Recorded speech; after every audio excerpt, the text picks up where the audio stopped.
여러분, 저는 이런 질문을 던지면서 사도행전 4장에서 초기 교회 공동체가 그 초기 교회 공동체가 이래서 아름답고 이래서 복된 거구나, 그런 생각을 했습니다. 우리 기독교 2000년 역사에서 교회가 약해지고 그리고 병들고 타락할 때마다 우리의 신앙의 선배들이 외쳤던 말씀이 있습니다. 근원으로 돌아가자. 또는 더 직접적으로 얘기하면 성경으로 돌아가자. 그리고 이거하고 뗄 수 없이 묶인 표현이 초대교회로 돌아가자, 이런 것이었습니다. 그런데 초대교회로 돌아가자 그럴 때 그 초대교회의 모습은 사도행전 2장부터 6장까지, 이게 사실은 제일 중요한 본문입니다. 오늘 제가 설교 본문으로 잡은 것이 사도행전 4장, 그리고 이제 15장으로 건너가서 짤막하게 한 절입니다. 여기 4장에 보면 가장 초기의 교회 공동체가 얼마나 아름다운지 그게 여기에 나와 있습니다. 사람이 살면서 경제적인 거 절대로 빼놓고 생각할 수 없죠. 가장 고상한 철학도, 또는 가장 깊은 믿음에 대한 얘기도, 어떤 얘기도 사실은 먹고 사는 문제가 완전히 빠져 있다, 그거는 탁상 공론입니다. 그거는 빈말입니다. 듣기에는 좋고 이론은 그럴싸해 보여도 생명을 가지고 살아가는 사람이 먹고 사는 것이 이게 필수적인 것인데 그 얘기는 완전히 빼놓는다, 그러면 그거는 기독교 신앙도 그런 얘기를 한 적이 없습니다. 야고보서에 어떤 사람이 먹을 것이 없고 굶주리고 있는데 아무것도 주지 않으면서 아이 좀 가서 좀 넉넉하게 먹고 지내시오. 그러면 그게 무슨 믿음이냐? 그거는 위선적인 종교적인 가식일 수밖에 없죠. 자, 오늘 성경 본문 사도행전 2장 32절부터 몇 절에 보면 바로 이 경제 문제, 물질, 돈 문제에 대해서 기록이 되어 있습니다. 그 초기 교회 공동체는 노예 출신들이 많았어요. 사회적으로 어려운 하층민들이 예수 믿는 사람 중에 많았습니다. 물론 돈이 넉넉한 부자들도 있었죠. 그런데 오늘 이게 성경 본문에 얼른 눈에 금방 들어오는 것이 밭과 집이 있는 사람, 요즘 표현으로 경제적으로 넉넉한 사람들이 헌금을 해서 어렵고 힘든 사람을 도왔다, 이런 표현이 금방 눈에 들어오죠. 초기 교회 공동체가 재산을 공유하는, 아예 공유 재산의 그런 공동체였다, 이렇게 보는 학자들도 있어요. 긴 기간은 아니고 아주 비교적 길지 않은 기간 중에 그렇게 강력하게 물질까지 공유하는 공동체였던 적이 있다, 이렇게 보는 사람도 있어요. 그리고 인류 역사상으로 가장 이상적인 그런 거는 재산이 전부 다 같이 소유하고 한다, 그게 이제 공산주의잖아요. 근데 사실은 공산주의 사상을 시작한 사람들이 기독교 문화권에서 시작한 것이고 바로 사도행전 2장, 3장, 4장, 여기에서 그 구상을 가져온 거지요. 아무튼 여기에 있는 이 사도행전 4장의 본문은 그리스도의 사랑으로 한 마음과 한 뜻이 되었다, 이제 이 점이 또 눈에 들어옵니다. 그러니까 물질을 서로 나누었다, 이거의 바탕이 된, 동력이 된 것이 바로 마음과 영혼이 하나가 됐다, 이런 거지요. 마음과 영혼이 하나가 되지 않으면 어려운 사람을 위해 물질을 나누고 주님의 일을 위해서 물질을 드릴 때 체면치레 정도는 하겠지요. 내 이름이 나고 생색이 나면 그 정도는 하겠지요. 그런데 찬송가 가사 있는 대로 이름도 없이 빛도 없이 그렇게 하지는 않을 거 아니겠어요. 사람이 자기 주머니에서 돈이 나가는 게 사실은 얼마나 힘든 일입니까? 그런데 내 이름 전혀 내지도 않고 남이 전혀 알아주지도 않는데 그냥 좋은 일을 한다, 이거는 쉽지 않은 일입니다. 그런데 오늘 여기 말씀에 있는 것처럼 한 마음과 한 뜻이 되어, 이거는 하나님 안에서, 주님 안에서 한 마음과 한 뜻이 되었다, 이것이거든요. 이게 바로 신앙의 힘입니다. 여러분, 그런 분위기 가운데서 한 사람이 등장합니다. 이 사람의 원래 이름은 요셉입니다. 근데 사도들이 이분한테 별명을 붙여줬어요. 바나바. 근데 이 바나바라는 말을 번역하면 그 이름에 담긴 뜻이 다른 어려운 사람들을 위로하고 격려하고 세워주는 사람이다. 위로의 아들, 이런 뜻입니다. 여러분, 그리스도인이 뭐 특별한 경우를 빼놓고 예수 믿는 사람 중에서 되도록이면 남을 깎아내리고, 되도록이면 남을 비난하고, 남을 걸어 넘어뜨리고, 뭐 이렇게 의식적으로 그렇게 계속 사는 사람이 예수 믿는 사람 중에 누가 있겠어요? 물론 이런 경우는 있을 것입니다. 예수를 믿고 하나님의 자녀로 신앙생활하는데 인격과 생활 훈련이 아직 너무너무 안 돼 있어. 이런 사람은 그냥 예수 믿기 전에 또는 세상 사람들 사는 거하고 뭐 거의 비슷하겠지요. 뭐 주일에 예배 나오고 헌금하고 교회 봉사하고 이런 것만 형식적으로 틀릴 뿐이지, 그의 마음과 생활하는 습관 또는 이 마음의 태도, 이거는 똑같을 거 아니겠어요. 그러니까 신앙 훈련이 너무나 안 돼 있다, 뭐 이런 사람은 그럴 수가 있어요. 또 신앙이 좋은 사람도 뭐 신앙생활, 교회생활, 그리스도인으로 사회생활을 하다가 무지무지하게 화가 난다, 또 저 사람이 내 자존심을 건드려도 이렇게 건드릴 수가 있어? 그럴 때는 또 막 화가 나고 그럴 수 있겠죠. 하지만 예수 믿는 사람들 중에서 의식적으로 그리고 지속적으로 남을 해치고 깎아내리고 비난하고 부정적으로만 보고 뭐 이럴 사람이 어디 있겠어요? 그러니까 여기 초기 교회, 그 신앙이 충만한 그 상황에서 자기의 물질을 어려운 사람들을 돕느라 헌금하고 같이 나누고, 이거는 공동체 전체에 그런 분위기가 있었단 말이에요. 그런데 그런 중에서 바나바라는 별명을 가진 사람이 특별하게 언급이 됐잖아요. 그러면 이 사람은 그런 면에서도 다른 사람보다 헌신이 깊었다, 이렇게 봐야 되는 거죠.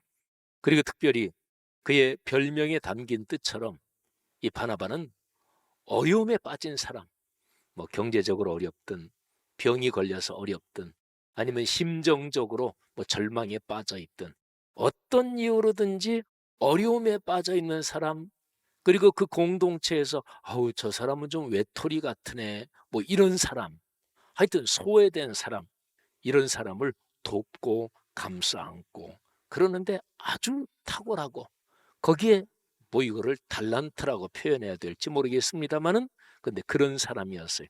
그러니까 사도들이 이름까지 붙여줬지요. 제가 아까 설교 처음에 던진 질문을 여기 사도행전 4장의 초기 교회 공동체하고 연관해서 질문을 이렇게 던져보겠습니다. 기독교 2000년 역사에서 교회가 약해지고 병들고 타락할 때마다 우리의 신앙의 선배들이 초대교회로 돌아가자, 이렇게 얘기했다 그랬죠. 근데 그 신앙의 선배들은 초대교회의 어떤 점 때문에 그랬을까요? 그리고 구체적인 질문은 지금 여기 사도행전 4장 32절 이하의 예루살렘 교회, 이 초기 교회 공동체가 왜 아름다울까요? 초대교회가 아름다운 까닭이 무엇입니까? 그 초기 교회에 큰 건물이 있었을까요? 건물 없었습니다. 뭐 그때는 뭐 교회 자체적으로 쓰는 건물이라는 것은 존재하지 않았던 때니까. 그때에 여기 초기 교회에 아주 탁월한 조직력이 있었을까요? 그런 거 없었습니다. 초기 교회는 뭐 오늘날로 말하면 목회자 또는 장로님, 권사님, 집사님, 또 교회 이런저런 부서 조직, 그런 거 없었던 때입니다. 그러니까 교회에 와서 필요한 일을 제가 할게요. 그 형제님 이것 좀 하시겠어요? 자매님 여기에 손이 좀 필요한데요. 그렇게 돌아가는 공동체였습니다.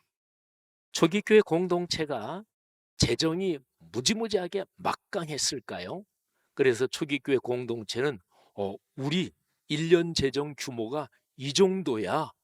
이런 자의식이 있었을까요? 네, 그런 것도 없었습니다. 교회 공동체 내부에 어려운 사람을 돕는데 서로가 힘을 쓰고 그렇기 때문에 그 서로가 어려움을 돕는데 넉넉했겠지만 우리 전체 재정 규모 이 정도야 이런 거에 대한 자랑거리 그런 거는 없었습니다. 또 초기 교회는 예수를 믿지 않는 사람들 중에서도 어려운 사람들을 돕는데 많이 애를 쓰고 신경을 썼습니다. 그런데 그러면서 우리 예루살렘 교회가 이 정도로 좋은 일을 많이 해. 그러면서 거기에 대해서 자랑스럽게 생각하고 그거를 홍보하고 그러지도 않았겠죠. 그렇죠? 자, 그러면 다시 질문을 던져보겠습니다. 예루살렘 교회 그 초기 공동체가 아름다운 까닭은 무엇이었을까요? 거기에 믿음이 있었기 때문에 아름다운 거고 믿음이 현실적으로 작동하는 사랑이 있었기 때문에 아름다운 것이고 그리고 아주 콕 집어서 얘기하면 바나바 같은 사람이 있었기 때문에 그 공동체는 아름다운 것입니다. 마음에 주님을 향한 믿음을 가지고 근데 그 믿음이 빈말이 아니에요. 빈말이 아닌 믿음은 현실적으로 행동을 하고 실천을 하죠. 그 실천이 사랑의 실천이잖아요. 믿음을 가지고 사랑을 실천하는 그 사람. 다른 사람을 포용하고 다른 사람을 품어주는데 특별히 어려운 사람, 소외된 사람을 더 깍듯하게, 더 따뜻하게 배려하고 사랑하는 그런 사람. 그렇습니다. 초기 교회 공동체가 아름다운 까닭은 그런 사람이 있었기 때문에 그렇습니다. 여러분, 집 그러면 보통 뭐 건물을 가리키죠. 근데 가정 그럴 때는 건물보다도 초점이 그 집에서 사는 사람들과의 관계, 가족 관계, 그러니까 사람들 여기에 좀 더 초점이 옮겨진 단어죠. 자, 집이라는 건물이 제 아무리 크고 제 아무리 뭐 비싸기도 하고 제 아무리 그 집이 좋아도 그 안에 사는 사람들이 집에 들어가기만 하면 싸우고 전혀 정도 없고 집의 인간관계, 가족관계가 아주 참 복잡하고 그리고 갈등이 심하다. 그러면 그 집이 아름답다, 그 가정이 아름답다 그럴 수 없는 거잖아요. 그죠? 그런데 집이 그렇게 좋은 집이 아니더라도 남편과 아내, 부모와 자녀 그 가족 간에 사랑이 있고 존경이 있고 어떤 사람이 그 집을 방문했는데 와, 참 집이 가정이 참 아름답다 이렇게 얘기할 수 있는 거잖아요. 여러분 그렇습니다. 왜 초기 교회 공동체가 그토록 아름답고 복이 있는 공동체였나? 거기에는 바나바와 같은 사람이 있었기 때문에 그렇습니다.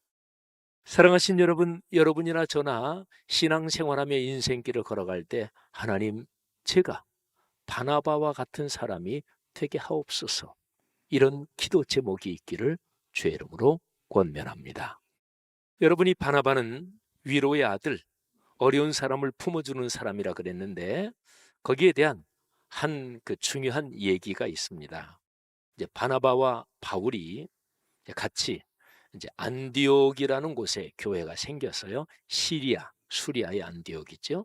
거기에 교회가 생기면서 거기에서 최초로 선교사를 파송합니다. 근데 선교사의 팀장이 바나바입니다. 그리고 바울과 다른 사람도 있었어요.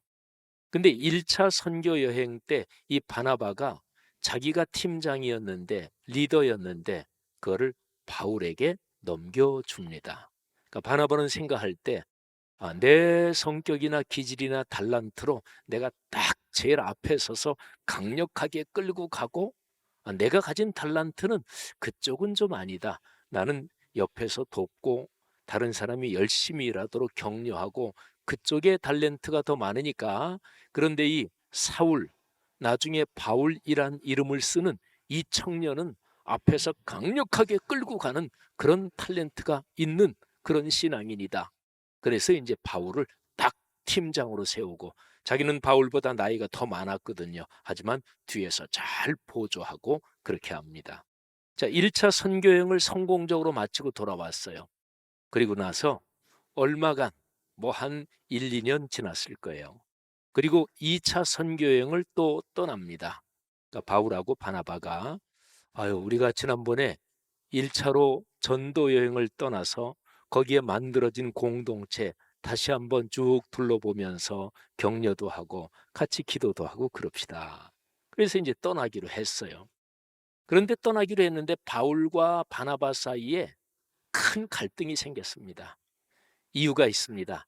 1차 선교 여행 때 마가라고 하는 아주 젊은 청년인데, 이 청년을 데리고 갔는데 이 청년이 1차 전도 여행 때 중간에 자기 집으로 돌아갔습니다.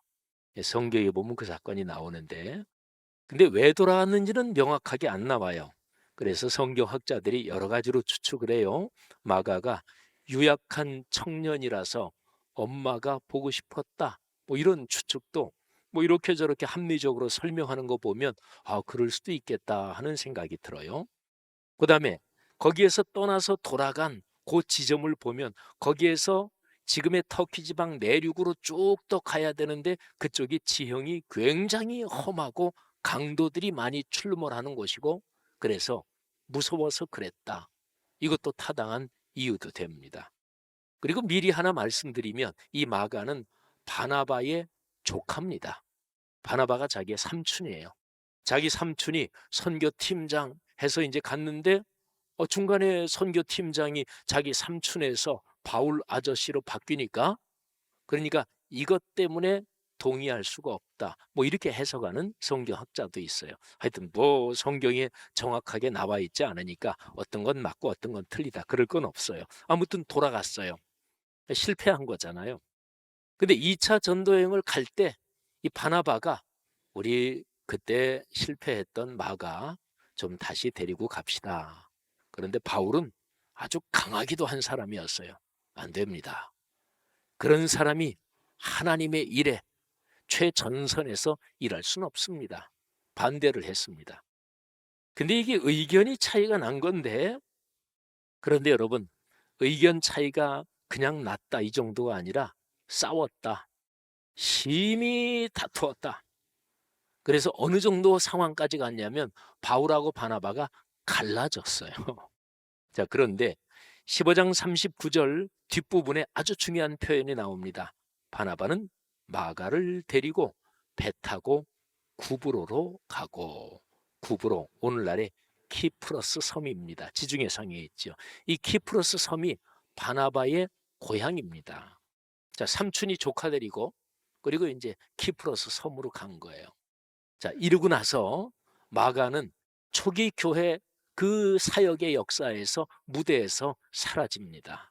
자, 그런데요, 놀라운 것은 한 2, 3년 또는 4, 5년 후에 이 마가가 등장합니다, 다시. 근데 이 마가의 모습이 놀랍게 변해 있어요. 자, 마가가 등장하는 모습을 신약 성경의 성경 구절들에서 제가 말씀을 드리겠습니다. 자, 네 구절인데요. 자, 먼저 골로새서 4장 10절. 이거는 바울이 쓴 편지예요. 감옥에 갇혀서 쓴 편지에서 이 바울은 이렇게 얘기합니다. 바나바의 생질 마가, 그리고 이 마가에 대해서는 너희가 명령을 받았으니 이르거든 잘 영접해라. 여러분, 마가는 바울이 아주 각별하게 인정하는 사람이 돼 있었어요. 여기에 나오죠. 바나바의 생질, 바나바의 조카 마가. 근데 이 바나바의 조카 마가는 나와 함께 갇힌 아리스타고는 바울과 함께 감옥에 갇혀 있었어요. 그리고 바나바의 조카 마가도 같이 감옥에 갇혀 있었든지 아니면 같이 거기에서 사역하면서 고난을 감내한 이런 사람이었습니다. 그래서 이 마가 잘 영접해라. 자, 그 다음에 디모데 후서는 바울이 감옥에 갇혀서 마지막으로 쓴 유언적 편지입니다. 자, 여기에 보면 바울이 이렇게 얘기합니다. 내가 올 때 마가를 데리고 오라. 그러니까 바울이 세상을 떠나기 전에 마지막으로 보고 싶었던 사람이 마가였습니다. 자, 빌레몬서 1장 24절에 여기에서도 역시 바울이 마가를 얘기하는데 이제 마가를 나의 동역자 마가 이렇게 표현해요. 자, 초대교회 양대 기둥 그러면 바울과 베드로죠. 근데 바울이 지금 한 십몇 년 후에, 십몇 년 전에는 그런 청년 선교 사역에 데려갈 수 없다 이랬는데, 십몇 년이 지난 뒤에 바울은 마가가 나의 동역자요, 나와 함께 복음의 고난을 받은 자요, 그리고 세상을 떠나기 전에 마지막으로 마가 보고 싶었던 이런 인물로 변해 있었어요. 그런데 양대 기둥 중에 하나인 베드로가 마가에 대해서 이렇게 얘기합니다. 베드로전서 5장 13절입니다. 택하심을 함께 받은 바벨론에 있는 교회가 너희에게 문안하고 내 아들 마가도 그리하느니라. 아멘. 여기 바벨론은 그 당시 로마를 말합니다. 로마에 있는 교회가 여러분에게 인사를 전합니다. 그리고 내 아들 마가도 여러분에게 인사를 전합니다. 바울에게 믿음의 아들이 디모데였다면 베드로에게는 믿음의 아들이 마가였습니다. 이 마가가 사복음서 중에서 최초로 쓰여진 복음서 마가복음을 성령의 감동으로 집필을 했습니다. 사랑하신 여러분, 십몇 년 동안 무슨 일이 있었던 것일까요? 마가는 어떻게 그렇게 실패자에서, 중간에 퇴각한 자에서 그렇게 복음의 제일 중심에 선 하나님의 일꾼이 됐을까요? 이거는 성경학자들이 공통적으로 다 동의하는 것이, 바나바가 자기의 조카를 데리고 바나바의 고향 키프로스 섬에 가서 거기에서 생활하면서 마가를 다시 일으켜 세운 것입니다. 사랑하신 여러분, 초기 교회, 초대교회는 이런 일이 많습니다. 그렇잖아요. 여러분이나 저나 예수 처음 믿을 때 어떠셨나요? 예수 처음 믿을 때부터 이 사람은 예수 믿기로 그냥 미리부터 아주 정해진 사람 같아. 이 사람은 예수 믿기 전부터 아주 훌륭한 신앙인이야. 아주 인품이 아주 훌륭해. 그런 사람들만 교회 왔나요? 그런 사람이 어디 많았나요? 예수 믿기 전에 제 아무리 인품이 훌륭하고 주변 사람 다 칭송을 받은 사람도 자기 자신도 나는 사람이 인품으로 이만하면 됐지. 근데 예수 믿으면서 십자가에서 그게 교만이다, 이게 깨지는 게 신앙이 있잖아요. 사랑하신 여러분, 여러분이나 저나 예수 믿은 처음에, 그리고 예수 믿기 전에 다 죽음으로 달려갈 수밖에 없는, 세상적으로 괜찮다고 생각해도 숨은 교만이 있고, 세상적으로 교양이 있다고 생각해도 그냥 다 그저 그런 거고, 십자가 안에서 보니까 내 죄가 더럽기가 그지없는 그런 사람들 아니었습니까? 근데 오늘 신앙의 정도는 다르겠지만 이 자리에 다 있습니다. 여러분을 이만큼 이끌어준 사람이 누구일까요? 아마 주변에 그런 신앙인들이 있었을 것입니다. 그리고 또 성령께서 근본적으로 여러분과 저를 이 자리까지 이끌어 오신 거지요. 사랑하신 여러분, 오늘 우리 교회는 전통적으로 우리가 구역으로 불러왔던, 그리고 2022년 6월부터는 7인 소그룹으로 잠정적으로 불러왔던 그 소그룹, 말씀 묵상 소그룹의 동네, 이런 이름을 붙입니다. 그리고 특별히 옛날에 구역장, 그리고 7인 소그룹 때 인도자, 이렇게 불렀던 그 사역을 담당하는 사람을 순장, 순장님, 이렇게 이름을 붙입니다. 이름 봉헌식을 하는 거예요. 사랑하신 여러분, 우리 교회가 아름다운 까닭이 무엇일까요? 또 앞으로 우리 교회가 사역을 하면서 말씀삼 공동체는 참 아름답고 복된 신앙 공동체야, 그렇게 얘기할 수 있는 까닭은 그 안에 동네가 다 살아 움직여서 그런 거예요. 그리고 더 핵심으로 깊이 들어가서 동네에 순장님들이 있어서 이 교회가 아름다운 것입니다. 사랑하신 여러분, 지금까지도 그랬죠. 어느 교회나 다 그럴 거 아니겠어요? 어느 교회가 참 좋은 교회야, 저절로 그렇게 되나요? 그러지 않죠. 그 안에 사람이 있었던 것입니다. 어떤 교회 제일 처음 개척할 때 어느 장로님이 사제를 다 털어서 개척하고, 그러면서도 이름 없이 빚도 없이 그렇게 해서 천국 가신 그런 장로님, 우리 교회는 그 장로님, 그 권사님, 그 집사님이 있어서 우리 교회는 이렇게 아름다워요. 그런 교회들이 다 그런 거 아니겠어요? 사랑하신 여러분, 우리 말씀삼 공동체 성락성결교회 아름다운 까닭은 순장님들이 계셔서, 바나바와 같은 순장님들이 계셔서 그래서 아름다운 것이고, 앞으로 걸어갈 길, 그렇게 더 아름답기를 주의 이름으로 축원합니다.